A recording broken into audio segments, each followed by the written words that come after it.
So today we're going to talk about pressure and ideal gas law. Basically, what's going on, I'll give you a real quick synopsis. When you heat things up, they move faster. So these molecules are inside of a balloon. If I heat it up, it moves faster. It pushes against the container that's holding it, and that actually applies a force. Okay? Trillions of air molecules push up against the edge.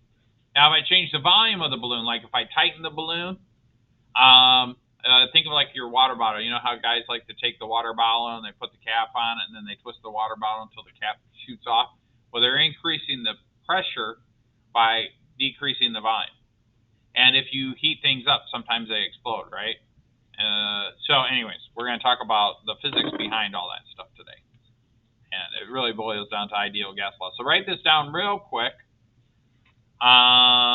This is, now there was a homework question on your last homework, and it kind of snuck past me, and that's my fault because, you know, Mr. Adams is a physics teacher, and then I look at the homework questions, and I go, oh, yeah, that's this formula.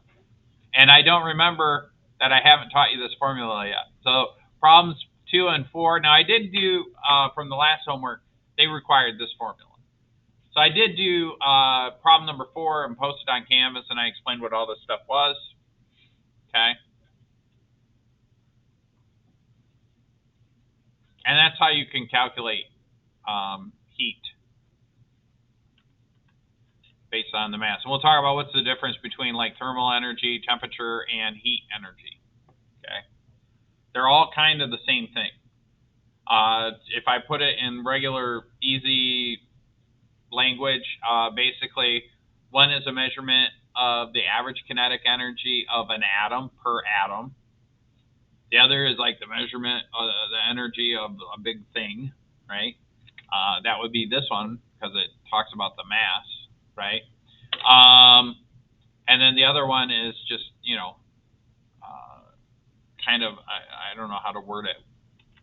Well, how about I don't? We'll just write this stuff down. Did everybody have this written down? Yeah, all right. So temperature, thermal energy, and heat, they're all kind of the same, but also they're kind of different. So how are they different? Well, thermal energy is the measure of kinetic energy, average kinetic energy of atoms per atom. Thermal energy is the total energy of a substance. And heat is the thermal energy that transfers. Okay. Now, there's formulas for each one of these things that we calculate. That last one was heat. The one that you just wrote down with the Q, that's heat. And we'll define what Q and all that stuff are in the next slide, or it's somewhere in here. Okay. So, for example, my coffee cup had coffee in it, and when I poured coffee in it first thing this morning, the coffee was hot. Now it's not as hot. That's because some of the heat in my coffee got transferred to the air molecules around my coffee. And so I could figure out how much heat was transferred by using that formula. If I were to take the temperature of this first thing in the morning when it comes out of the coffee pot, and then take the temperature of this now, there'd be a difference between the original temperature and the final temperature. I actually will do that as one of my examples. Okay.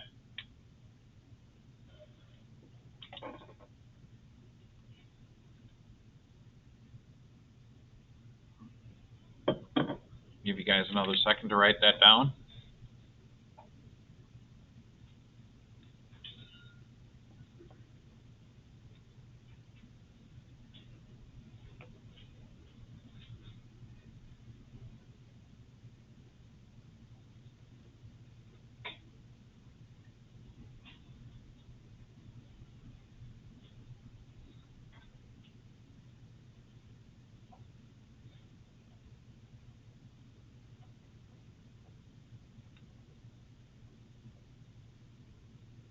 Okay, can I move on?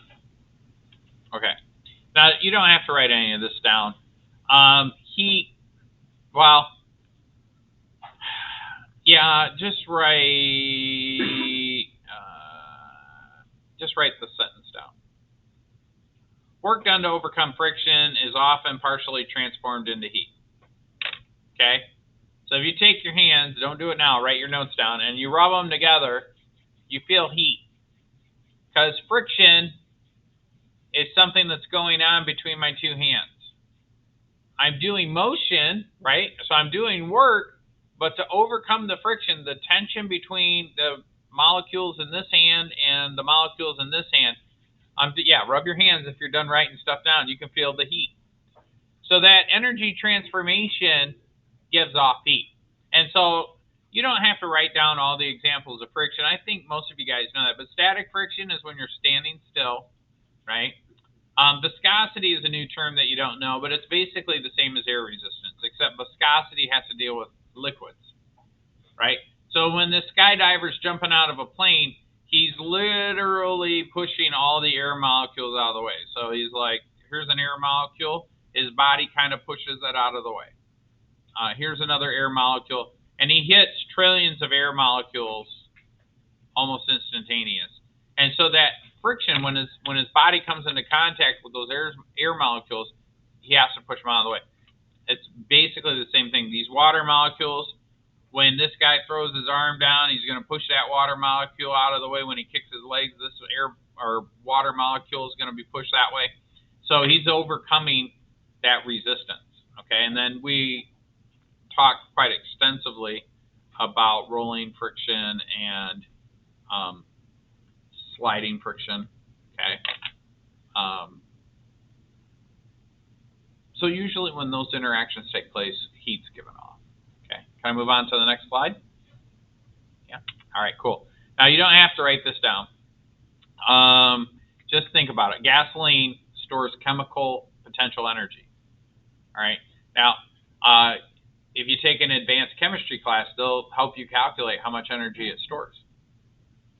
So when you burn gasoline in your car, there's a chemical reaction where gasoline interacts with oxygen. Any fire is a chemical reaction with oxygen, oxidation. Okay? So when that happens, okay, it gives off heat. There's stuff that's holding the chemicals together. There's a chemical reaction. It gives off heat. And you'll learn more about that in chemistry.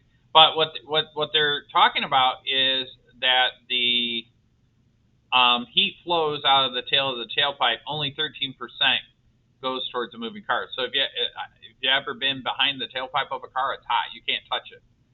If you've ever ridden a motorcycle, you know not to touch the muffler on the motorcycle. You just can't do it. It's too hot. And so there's heat shields and stuff.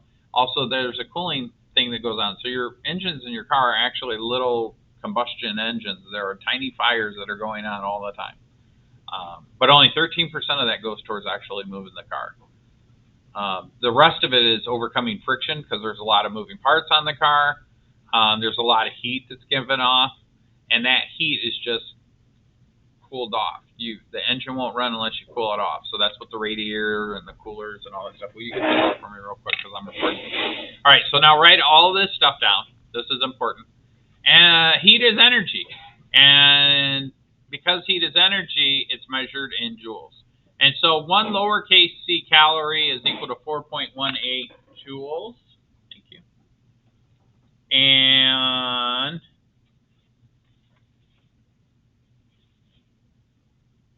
okay.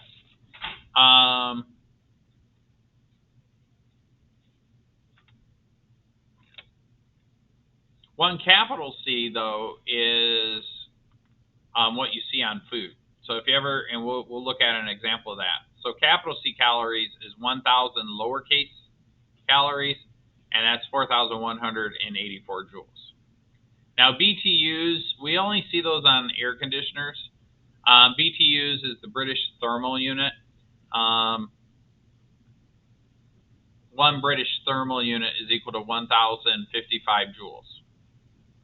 So we talked about this last time. There's air conditioners that you could put in your windows. You don't see those as much anymore. In the 70s, that's all people had for air conditioning. So everybody, I remember even my old house in Michigan, my first house in Michigan, we had, it was a big house. It was a 5-bedroom house, and we didn't have central air. We had like 7 air conditioners, and we put one in the window of each room. And basically, what the air conditioners do is they transfer the heat out of your room into the outside the house. And so that's why you put them in the window, because it would take the air in from inside the room and then take the heat out of that air, the air molecules, and then blow it outside. And those are rated in BTUs. I think they still are, and that just tells you how much energy it can get rid of. Okay, so like if you wanted to cool your living room, you needed like 110 BTU at a minimum. Heat pumps that do whole houses, I don't know what they are, a couple hundred BTU or something like that. So anyways, that's how much energy that would transfer out of your house. Can I move on to the next slide? Yeah, okay. So when we look at food, this is a capital C. So this food has, I do want you to write all this stuff down, all right? This food has 52 capital C calories. And so this is just unit conversion, right? You guys know how to do this. There are 4,184 joules in 1 calorie. We're going to take the calories and put them on the bottom so they cancel, and that converts it to how many joules I have. So 52 calories is actually equal to 217,568 joules. So human beings, I think guys, their average is about anywhere from 2,000 to 2,400 calories. That's how much energy guys use up. Girls use a little bit less energy. I'm not quite sure where that number comes from, but they use up about 1,800 calories, 1,800 to 2,000. And so you could literally calculate how many joules of energy that is. So we were talking about gasoline having chemical potential energy. When you eat food, your body breaks down the food and creates energy. Electrical energy, chemical energy. You know how your muscles work? Your brain sends a little slight electrical signal, and it causes your muscles to contract. That's why when you see those people that have those ab workout machines and it makes their muscles tighten, basically they're putting little electrical signals on the muscles, and then it causes them to tighten. Okay? Really, Mr. Ems? Yeah, that's how it works. All right, let's move on to the next thing. So you don't have to write this down, just pay attention. What 3 factors determine the thermal energy an object contains? The thermal energy an object contains. What do you guys think? Throw it out there. Thermal energy, what determines it? Anybody have a clue? What do you think they are? Well, let me tell you. One of them is temperature. Okay? Now, you don't have to write this down. I just want you to think about this, because there'll be a slide where we put all 3 together. So do 2 objects of the same temperature always have the same amount of thermal energy? What do you guys think? Yes or no? All in favor of yes, raise their hand. All in favor of no? All in favor of going home and taking naps? All right. Well, we can't do that. So if I have 2 objects that have the same temperature, I got a little thing of espresso here. It's at 80 degrees Celsius. I got a thing over here, a big cup of coffee. It's at 80 degrees Celsius. Do they have the same thermal energy? What do you guys think? Yes or no? Everybody's kind of shaking their head no. But you are correct. Why did you guys shake your head no? What do you think it is? Well, remember, thermal energy is like the total, right? So because you have less stuff in the smaller cup, it doesn't have the same amount of thermal energy. So think of a stick. Mr. Adams has a stick, and I'm going to make a fire, like a fire in my backyard, and I light one stick. Is that going to work? No. But I can break the sticks up so they're all the same size. What's going to give off more heat, 1 stick or 30 sticks? 30 sticks, because there's more stuff burning at the same time. So mass is a second factor. So temperature is one factor, but mass is a second factor. The more massive an object is, the more thermal energy it has, usually. Okay. So temperature and mass are important. If two objects have the same temperature and the same mass, will they always have the same thermal energy? What do you guys think? Yes or no? All in favor of yes? Trying to go fast. All in favor of no? A couple people on the no? No. They still contain different amounts of thermal energy because they might be different things. If I take a frying pan and I set it on my stove and I have a gas stove, the frying pan gets hot, right? Now, if I take a brick, and think about the time. I take a frying pan, I put it on my gas stove, I leave it on there for 45 seconds. If I touch that frying pan, it'll be hot, right? Now, if I take a brick and I put it on that frying pan, or I put it on the fire for 45 seconds, it won't be as hot. Because the frying pan conducts heat better than a brick does. Okay? But now if I leave that brick on there for a very long time, because it doesn't transfer heat well, it'll stay warm. So it takes a long time for a brick to heat up, but it'll hold the heat for a longer time, because once it raises its temperature, it takes a long time for it to cool off. All right, so they have different specific heats. All right, so there's the three of them. Write this down. Specific heat is a property of the material itself. You've been served. What's this for? Not you. Oh, well, get out of my class. Kids are sassy nowadays. She's just mad because I'm not her teacher anymore. All right, cool. Temperature is the letter T. So remember that formula? I said we'll talk about that stuff later. Temperature is the letter T. M is for mass. Now specific heat is CP. Yeah. Specific heat is a property of the material itself. In the next slide, I'll talk more about that. Let me give you a second to write this stuff down.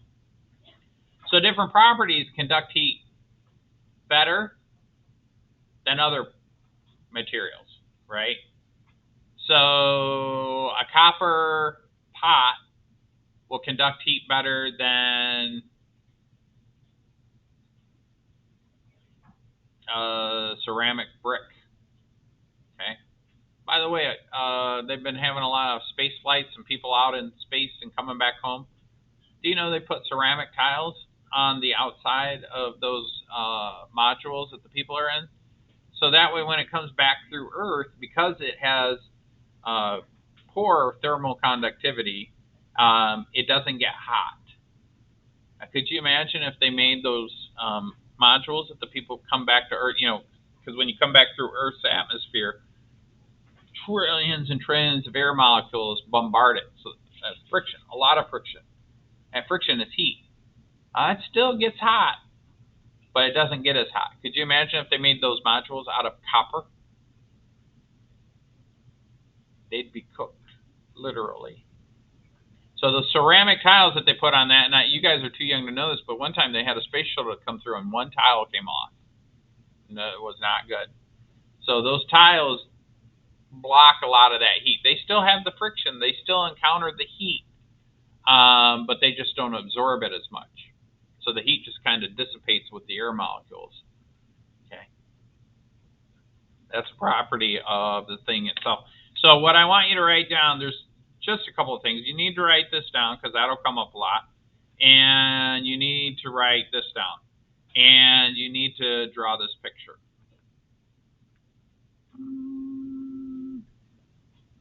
Okay. So specific heat is a measurement, and this is important. It's joules per kilogram per Celsius. So this is the one time we let you use Celsius for the measurement. And the reason it cancels out anyways at the end of the application that we use this for. But the reason I want you to sketch out the picture is that if you take 1 gram of water and the temperature is at 20 degrees Celsius, I need to add 4.1 joules of heat to it, 4.18 joules of heat to get that temperature to go up 1 degree. That is the specific heat. Consequently, isn't that the relationship between calories and joules? Dun, dun, dun. We use water a lot for the international system of measures that we use in science. So 1 calorie is actually the amount of energy required to change 1 gram of water, which is really 1 cubic centimeter, right? I don't know if you guys remember that. We talked about it a long time ago, but that 1 gram of water is 1 cc of water. And so that's all I need you to write down. So basically, if I have 1 gram of water and I add this much heat to it, the temperature changes from 20 to 21. Now, you don't need to sketch out aluminum, but aluminum doesn't require as much because aluminum conducts heat a little better than water does. So it requires less energy to heat it up 1 degree. So it would have a lower specific heat. So the specific heat of aluminum, and again, you don't have to write this down, is 900 joules per kilogram per Celsius, or kilogram Celsius. Okay. Can I move on to the next slide? Everybody got this written down? All right, so that formula we had written in the past, just kind of write these things down. So Q is the thermal energy, or sometimes referred to as heat. And so if you're like, well, what do I use? They're asking for, temperature and thermal energy and all this stuff. Well, if they're asking you per particle, you might use that other formula that I showed you the other day that had Boltzmann's constant in it. If they ask you for the thermal energy or heat and they give you the mass, you're probably going to use this formula. CP is hard to remember, but that actually is the specific heat. I had one teacher say it's the cooling point, and they said that's the amount of energy you lose when they cool it. I don't know if that's accurate or not. And then delta T is just a change in temperature. Okay. So we will do an example of this. Now, this was just like the problems on our homework. So Mr. Adams has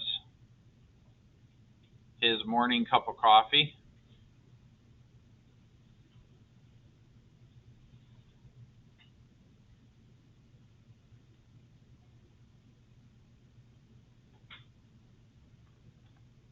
So this morning it was at 80 degrees. And right now it's about 20 degrees Celsius. How much heat did it give off?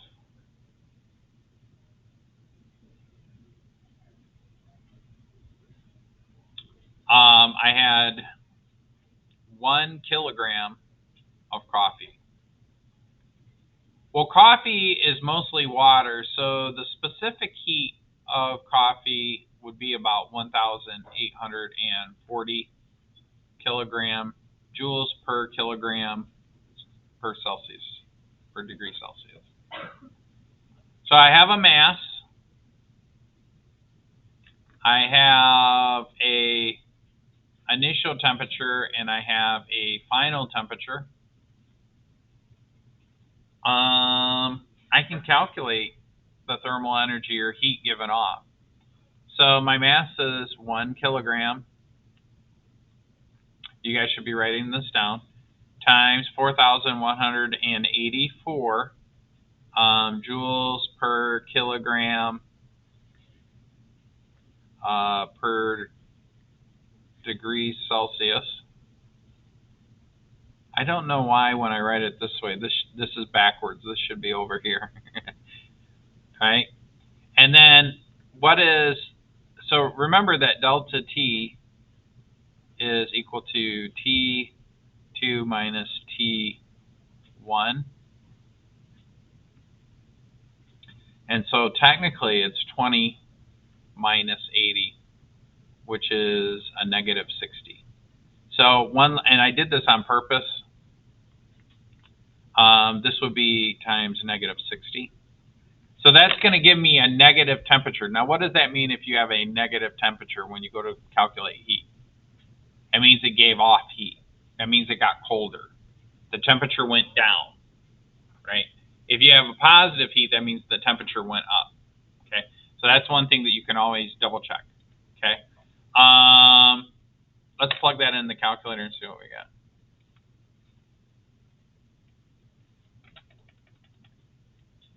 So I have 1 times 4,084 times 60, and that would be a negative number. So 251 equals negative 251, comma, what was the rest of that? 064? Oh, 040.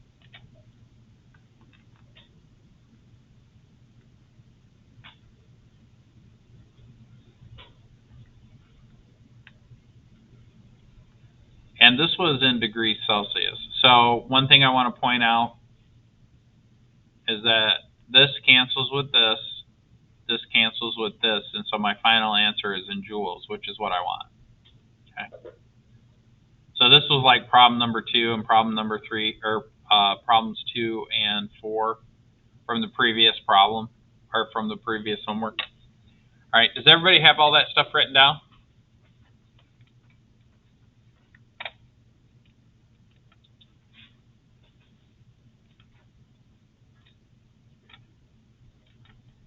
All right.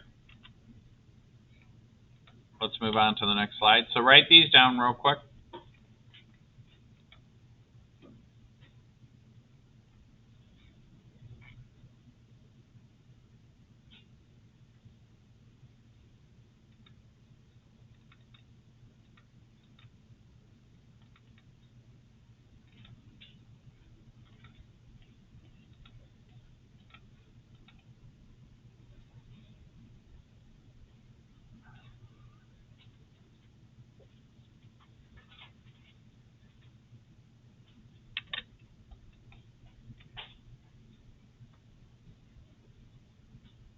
Does everybody have these written down? And so we'll unpack what all the numbers or what all the variables represent in the context of doing the work here. So write this down real quick.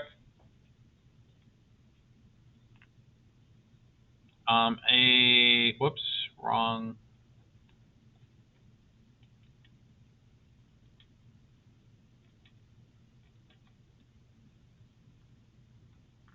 A solid is a form of matter that has a definite shape. A fluid is a form of matter that flows and changes shape. Gases and liquids are both fluids. And so think of a bowling ball. And these are some extreme. And by the way, there are some things that are not necessarily, there are suspensions that like are not necessarily like a solid or a liquid.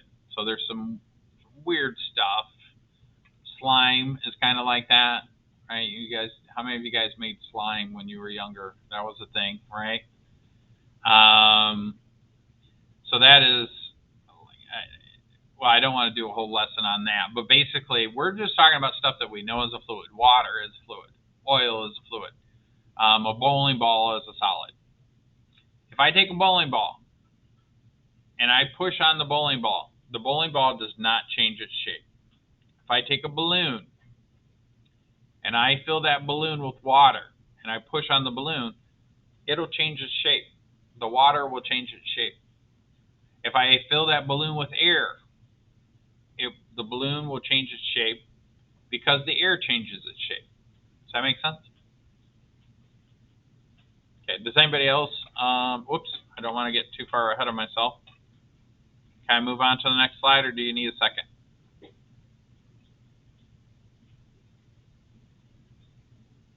Okay. All right, write this down. This is important, and this is basically what I was saying. Fluids respond differently than solids do. A solid force is applied to a solid, it's transmitted through it. So if I take a bowling ball and I push down on the bowling ball, right, the bowling ball pushes through the floor or whatever. So think of a wrecking ball. A wrecking ball is a solid.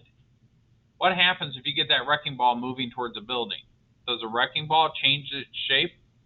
No. Technically, the building doesn't change its shape. It just breaks up into little pieces. Okay.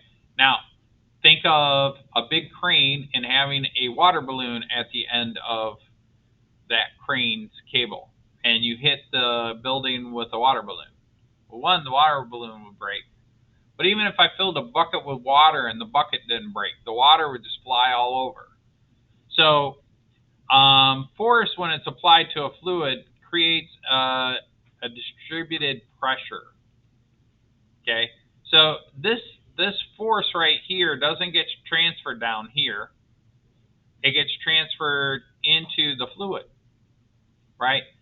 So the bowling ball, the force comes down this way, and it gets transferred down here to the bottom.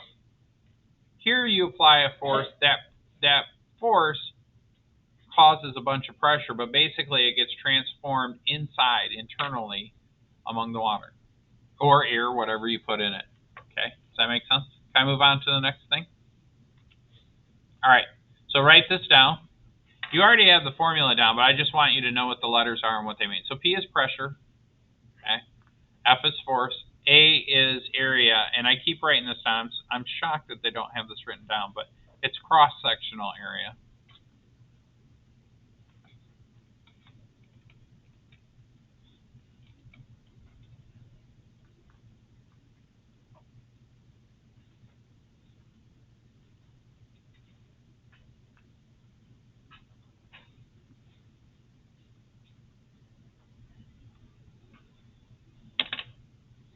Right, because the force, and we'll gloss over this.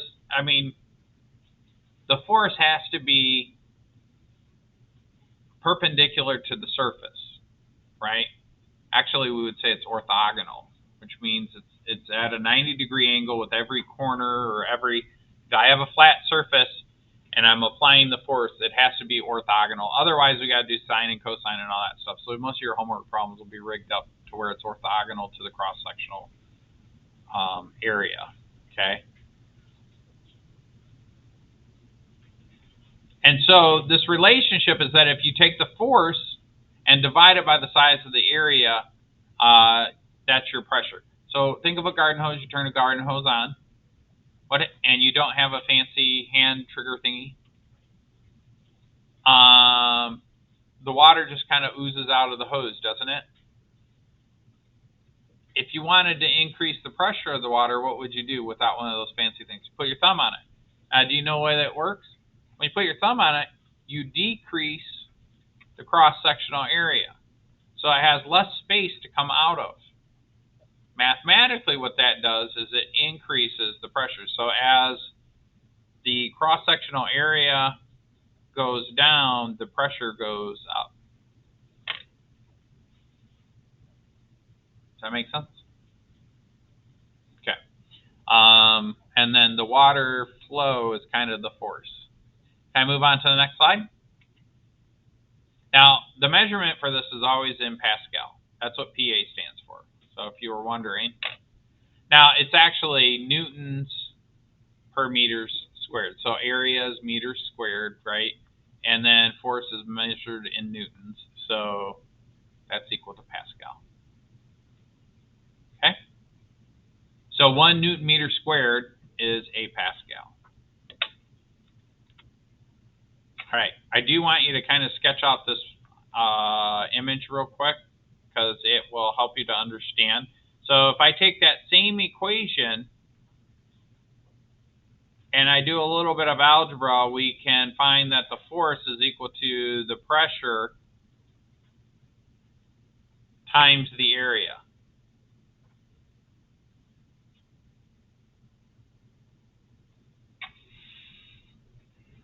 So basically what I did algebraically is I just took this first equation and I multiplied, that is a loud machine, whatever it is. I multiplied this by A, and I multiplied this by A. This canceled, and I'm left with this.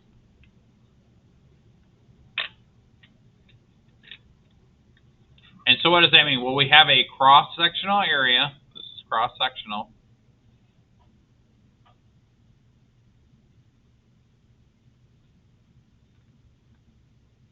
And the textbook doesn't talk about it, but notice that all of these are hitting that area at a 90-degree angle, right? So it's orthogonal to the cross-sectional area. And then that applies a force.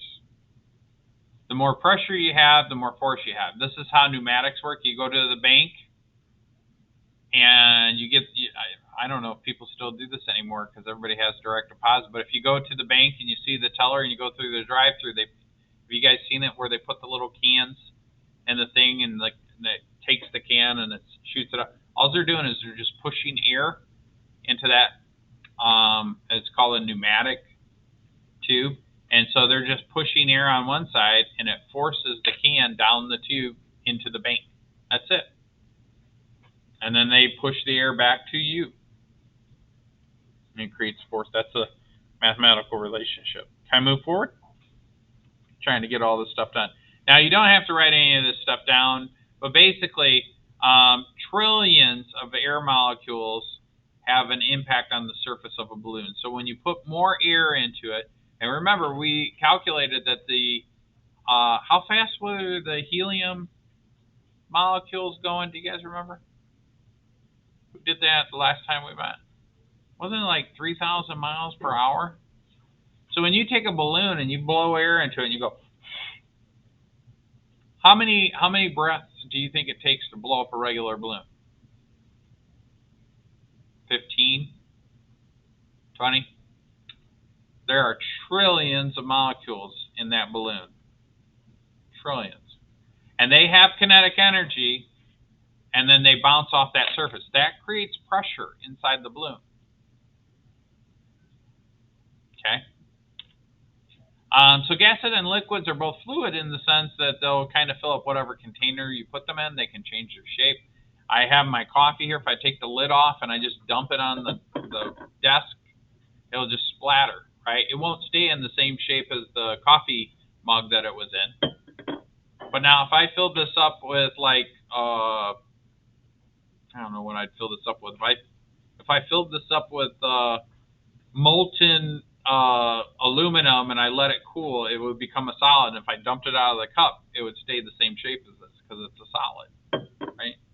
So anyways, I do want you to write this down. Gases are compressible. There's a lot of space in between the gases, right? So if I have air, there's a lot of space in between the gas molecules. Whatever it is, if it's helium, if it's oxygen, whatever it is, it's compressible because there's room to put more molecules in. Liquids, on the other hand, not so compressible. There's still space in between them, right? Remember we said that you can have two molecules and they might switch neighbors, in their movement, but they didn't say they moved to a different block, right? So the volume of a liquid basically roughly stays at a the volume stays constant, right? Basically.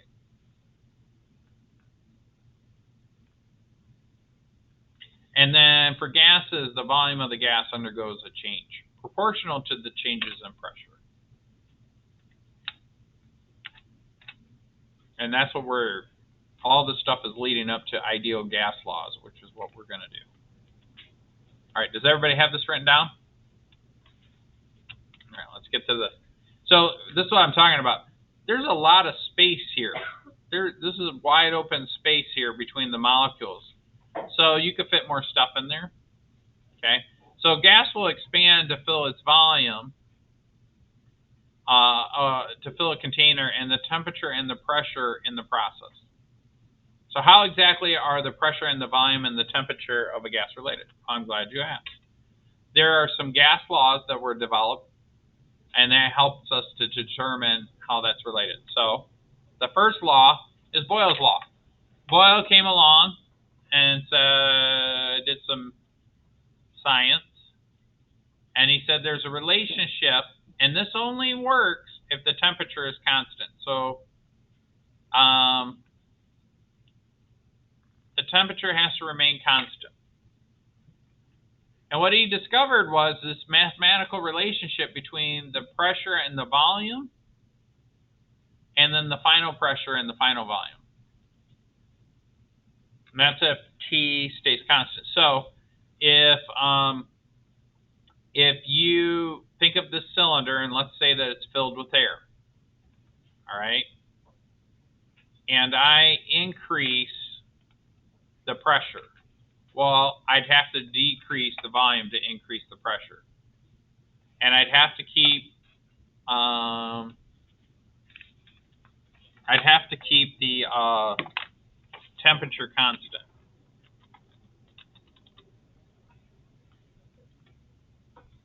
So go ahead and sketch that out real quick. I'll give you another second.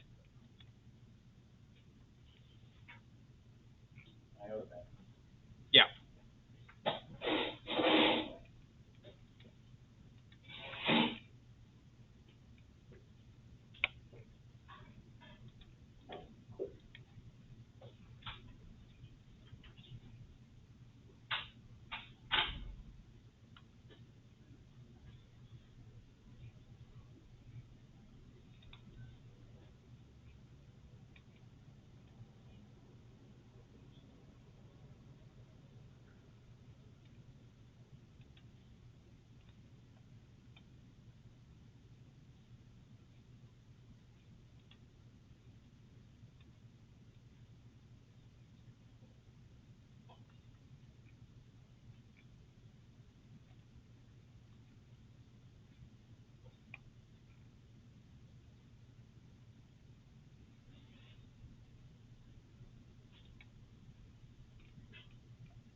All right, so I'm just going to pull this up here real quick. If I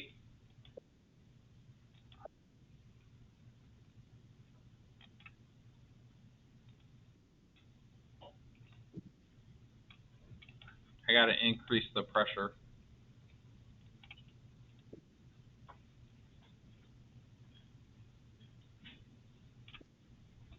So this is what kind of goes on inside of a container.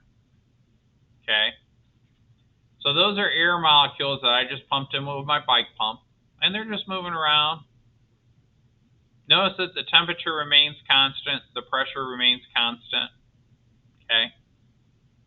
I can hold the temperature constant. Okay. And then I can change the pressure.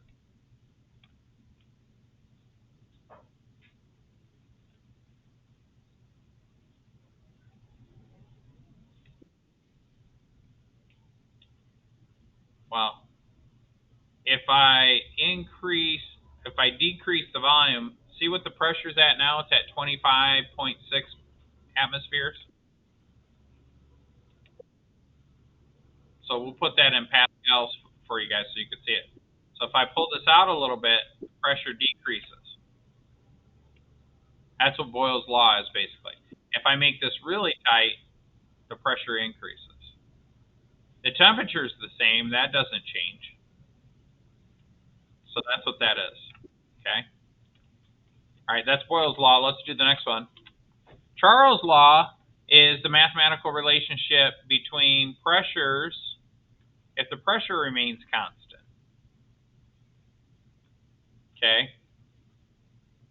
So now this is an interesting one. If I have a temperature and a volume, and I have the pressure that remains constant, and I add fire to it, I add heat to it, the temperature will go up, and the volume will go up.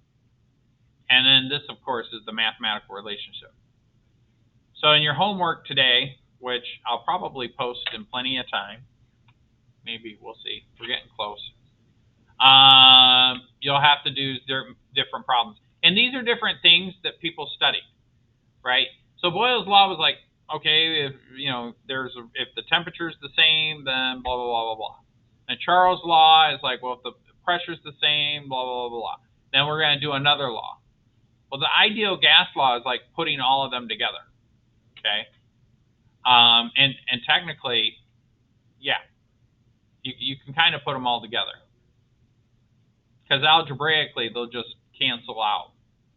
If P1 equals P2, that'll kind of cancel out eventually, depending on however the formula, whatever you're doing. All right. Does everybody have this written down? So let's see this in action. Okay. So if I pull this up, all right, and we said the pressure remains constant. So now I'm going to lock the pressure, right?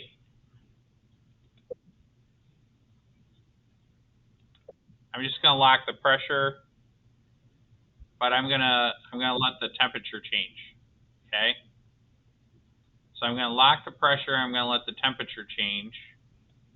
I don't know. I thought there was a way that I could add heat to this. I don't think I can show you this one. I feel like there was a way that you could add heat.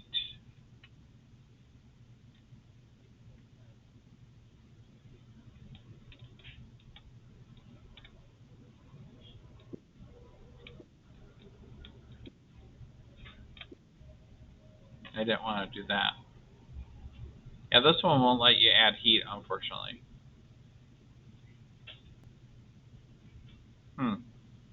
Oh, well, I can't show you that one. There's another one where it'll let you add heat. But basically, that makes sense. If you heat it up, the temperature will go up. Because the air molecules move around more, they'll push that piston up, which will increase the volume. Here's the next one. I've always struggled pronouncing this name. So we'll just say the volume remains constant. Okay. So the volume remains constant, and I increase the temperature by adding heat to it. The pressure increases. Okay. Let me see if I can find the one where you add the heat.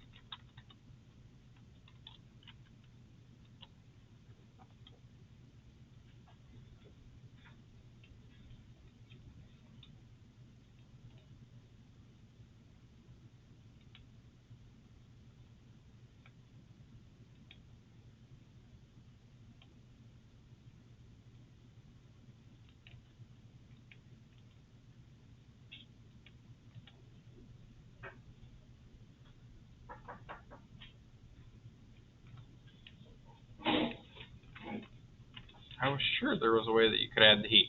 All right, so this is just a mathematical relationship of those. Whoops. And we'll do a couple of examples. By the way, we're almost done with our notes. The only thing we have left to do are the ideal gas law. Does everybody have this written down?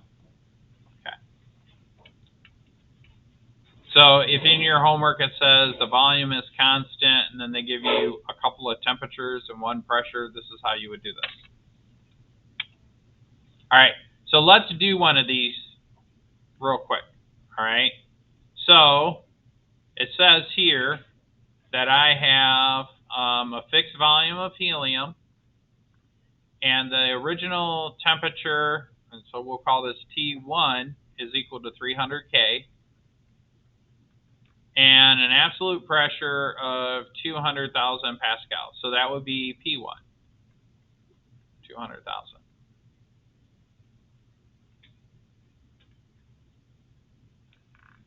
What happens if we heat it up to 600K? Well, wouldn't that be T2? 600 Kelvin. Well, I'm just going to use this formula because they told me it's a fixed volume. So the volume is constant. All right, so I take pressure 1, which is 200,000. I write that over temperature 1, which is 300 Kelvin. This is Pascal. And then over here, I'm going to put the second temperature, 300K. And then this is pressure 2. Does anybody remember how to solve proportions? You cross multiply. So I'm going to multiply this with this, and then set it equal to this times this. So this will be 200,000 pascals times 600 Kelvin, and that's equal to 300 Kelvin times P2. And since I need to get P2 by itself, the second pressure, I'm going to say 300, I'm going to divide both sides by 300 Kelvin.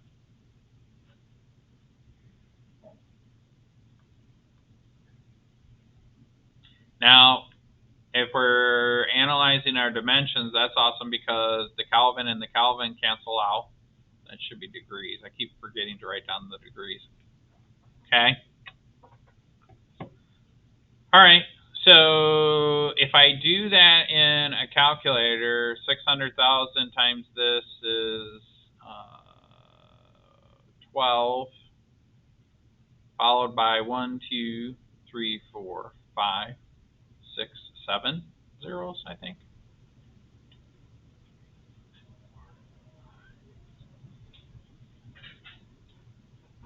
Huh. 120 million divided by 300. This zero cancels with this one cancels with this one. And so I've got this number, 120.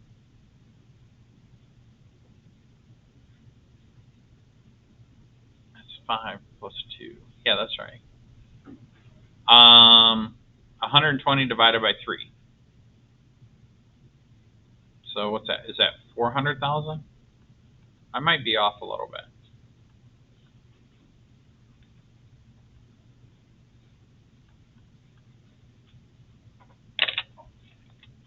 Let me double check my math real quick.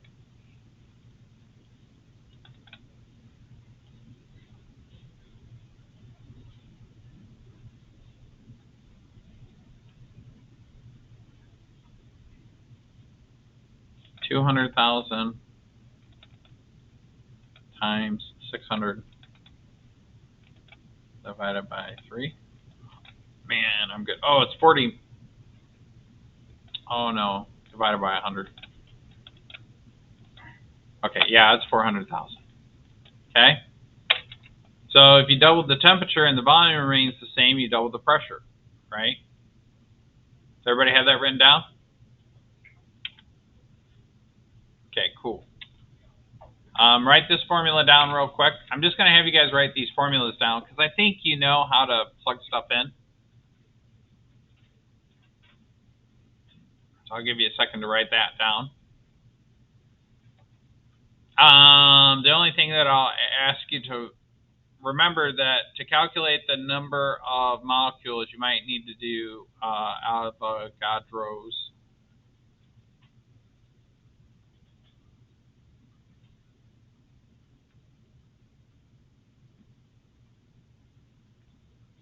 Okay. You might need to use that.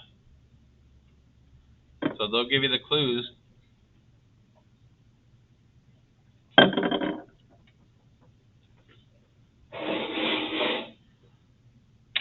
So P stands for pressure in pascals. Volume is in meters cubed. So if they give you something in centimeters, you got to convert that to meters. Yes, I'm teaching. Come here, though.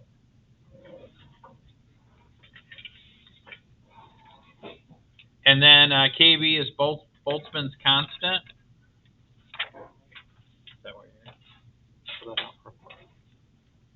And then T is the absolute temperature in Kelvin. Does everybody have this written down? Or do you need a second? Everybody got it? Move on to the next thing. All right, cool. So now this one is the temperature and pressure. This equation are absolute values where the temperature T is in kelvins.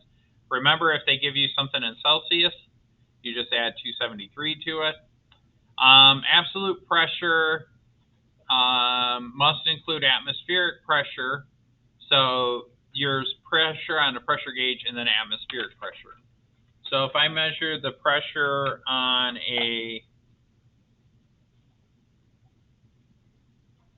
let's say like I take my coffee and I measure the pressure of the coffee. Well, I also have to remember that there's air molecules pushing on the surface of the coffee. Does that make sense? This is very common, like deep sea diving and stuff. They build submarines that withstand certain amount of pressure of the water. But you got to remember, there's a bunch of air above the water pushing on it. So you got to make sure you calculate all that stuff. Okay.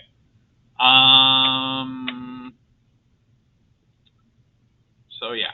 So there's also they tell you basically what atmospheric pressure is, right? So whenever they talk about absolute pressure P, it's the gauge pressure plus atmospheric pressure. So just keep that in mind. Does everybody have this written down? I move on? All right. This one is different in the sense that sometimes they'll give you the number of moles. So that's a lowercase n. And then we have another constant R, which is the ideal gas constant, which is 8.31 joules per Kelvin mole. Okay. So because the number of molecules N is so large, sometimes it's easier just to work with moles.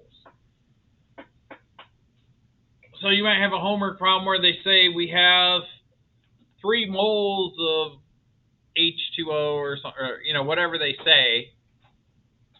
You don't need to go and convert that to N.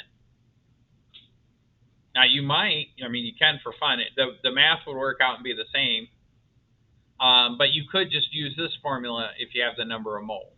So you could, for capital M, where they say the number of particles, you got to multiply Avogadro's number and find all that stuff out.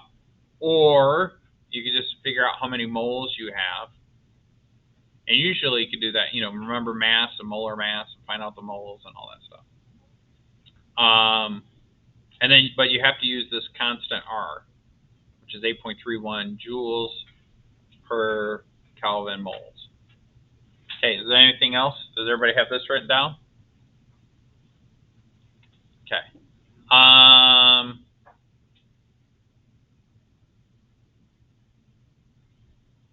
What's constant here?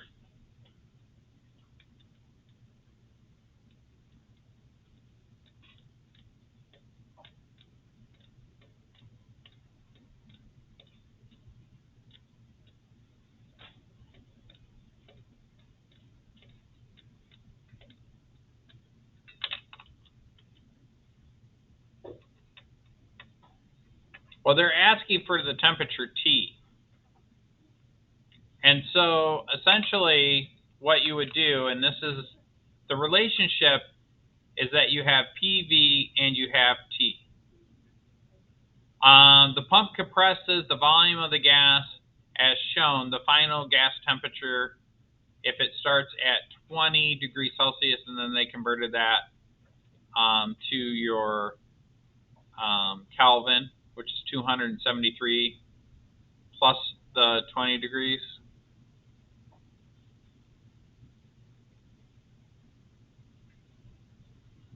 What is the final gas temperature if it starts at 20 degrees Celsius?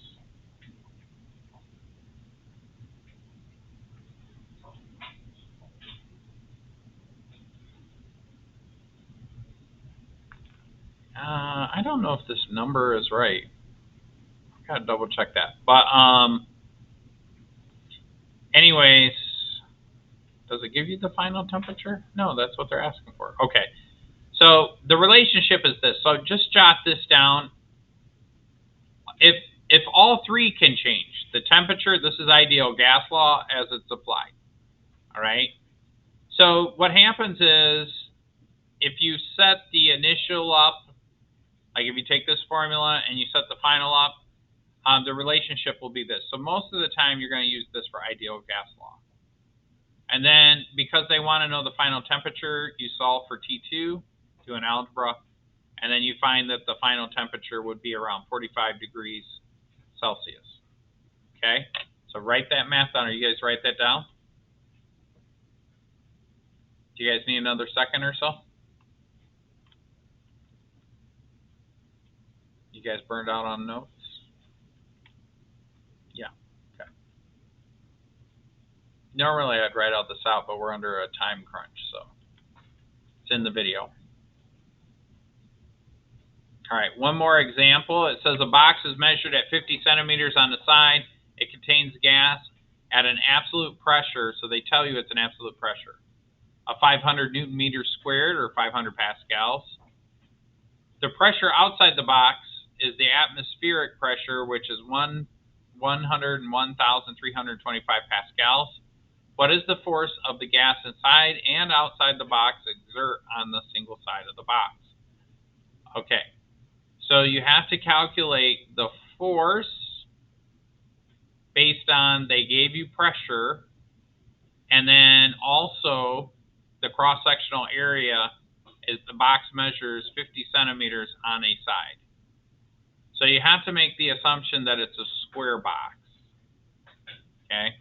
So the area of a square is 0.5 meters times 0.5 meters or 0.25 meters squared. And then the absolute pressure, so what they want is you have to take the absolute pressure and subtract atmospheric pressure from it. Okay? You have to do it this way to get the right answer. So they give you the absolute pressure. So what does that tell you? That tells you the pressure of the inside of the box. Because remember the absolute, if you go back a couple slides, is the gauge plus the atmospheric, right? So that's what you're doing. So we want to find this one in this case. So you take this and subtract this from it. All right, one last one. When you heat a flask of water, how are you changing the kinetic energy of the water molecules? Well, the flask isn't moving in any direction, so the ordered kinetic energy is not changed. But heating the molecules will increase their average kinetic energy per molecule. Another conceptual question is when the temperature of a gas goes up and the average kinetic energy or thermal energy of the gas molecules increases, describe two ways in which you can increase the kinetic energy of the container of gas molecules without using a heat source. Well, you can increase the pressure or you could decrease the volume. That would heat up. It forces them to collide into each other more frequently. An example of this is this right here. So I did find one where you heat it up. So I could heat this up, and if I heat this up, that increases the kinetic energy. Notice that the temperature and the atmospheric pressure changes. But if I take the heat off, this will level out, and this will level out. So I'm just going to wait for this to level out.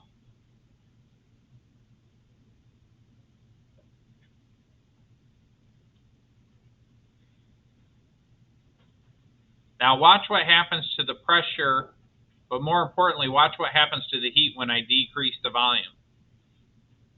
See how that heat goes up when I decrease the volume? Oh, blew it up. Oops. All right. That's it for today. I'm going to post your assignment. We did good.